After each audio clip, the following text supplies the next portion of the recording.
Good evening students.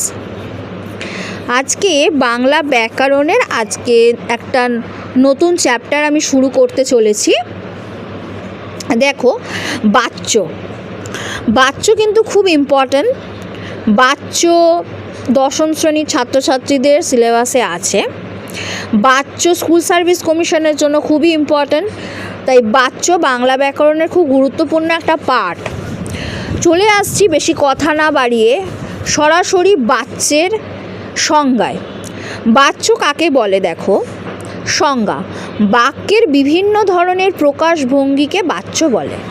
বাচ্য একটা বাক্য, সেখানে বিভিন্ন ধরনের প্রকাশভঙ্গি, যেমন আমি ভাত খাই, এটা এক ধরনের আমি সরল বাক্যে বললাম। এবার এটা এক ধরনের প্রকাশভঙ্গি হলো। আবার দেখো, আমার দ্বারা ভাত খাওয়া হয়, এই